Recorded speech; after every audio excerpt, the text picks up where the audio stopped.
CM ಸಿದ್ದರಾಮಯ್ಯಗೆ ಇವತ್ತು ಮಹತ್ವದ ದಿನ. ಮುಡಾ ಸಿಬಿಐಗೆ ವಹಿಸೋ ಬಗ್ಗೆ ಇವತ್ತು ವಿಚಾರಣೆ ನಡೆಯುತ್ತೆ. ಹೈಕೋರ್ಟ್ನಲ್ಲಿ ಅರ್ಜಿ ಸಲ್ಲಿಸಿದ್ರು ಸ್ನೇಹಮಯಿ ಕೃಷ್ಣ. ಇವತ್ತು ಅರ್ಜಿಯ ವಿಚಾರಣೆ ನಡೆಯಲಿದೆ.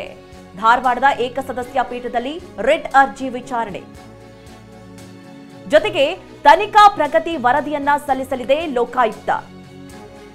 ಮುಚ್ಚಿದ ಲಕೋಟೆಯಲ್ಲಿ ತನಿಖಾ ಪ್ರಗತಿಯ ವರದಿ ಇವತ್ತು ಸಲ್ಲಿಕೆಯಾಗುತ್ತೆ. ಅಂತಿಮ ವರದಿ ಸಲ್ಲಿಕೆಗೆ ನಾಳೆವರೆಗೂ ಕೂಡ ಕಾಲಾವಕಾಶವನ್ನ ನೀಡಲಾಗಿದೆ. ಹೈಕೋರ್ಟ್ ತನಿಖೆಯ ಅವಧಿ ವಿಸ್ತರಿಸುವಂತಹ ಸಾಧ್ಯತೆಗಳು ಕೂಡ ಕಂಡುಬರ್ತಾ ಇದೆ.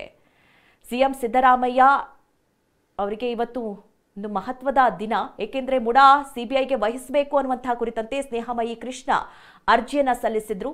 ಇವತ್ತು ಆ ಅರ್ಜಿಯ ವಿಚಾರಣೆ ನಡೆಯುತ್ತೆ. ಹೀಗಾಗಿ ಒಂದು ವೇಳೆ ಸಿಬಿಐಗೆ ಈ ಕೇಸ್ನ ವಹಿಸಿದ್ದೇ ಆದಲ್ಲಿ ಸಿಎಂ ಸಿದ್ದರಾಮಯ್ಯ ಅವರಿಗೆ ಸಂಕಷ್ಟ ಅಂತಲೇ ಹೇಳಲಾಗ್ತಾ ಇದೆ. ಈಗಾಗಲೇ ಲೋಕಾಯುಕ್ತ ಇಡಿ ಈ ಒಂದು ಕೇಸ್ನ ವಿಚಾರಣೆಯನ್ನ ನಡೆಸಿದೆ.